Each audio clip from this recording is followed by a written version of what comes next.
Joseph. Sir, yung sa Marcos po, just an elaboration, I know we asked this about this yesterday, no? Yung sa kila Robert Swift, the OSG is saying that this is a personal liability of the Marcoses. What does it mean, sir? Hindi ko, I don't know. You have to ask him. Hindi ko alam. Wala, I haven't received any statement from him. Apparently, sir, the OSG is objecting to some terms of the negotiated settlement.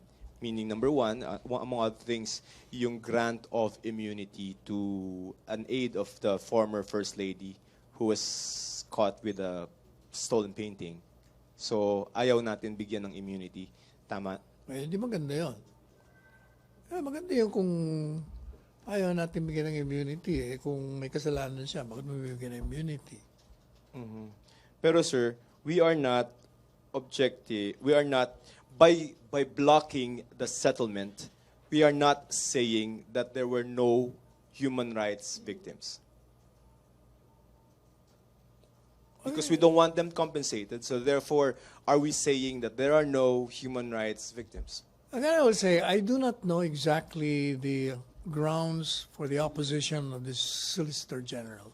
I have to know that before I can make a proper, intelligent response. But we do recognize that there are victims and they should be compensated. Oh, I'm sure there must have been victims during during critical times.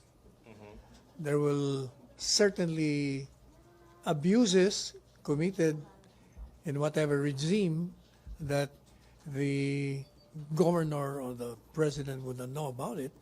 And just the same, if there are victims of violation of human rights, certainly they should be compensated. They should be compensated. Because what does it mean when you compensate them? Whatever compensation that is commensurate to their suffering. Meaning we acknowledge that they suffered during the period. Ay, kung talaga naman nag-suffer halimbawa, inosente, it would be different kung kalaban ng gobyerno, kung pinapatay mo ang gobyerno, ay natural, lalabanan ka ng gobyerno. You cannot say na you're a victim. If you want to kill the soldiers of the government and then they retaliate. Pero yung nasa gitna, caught in the crossfire, yun ang magiging biktima mo.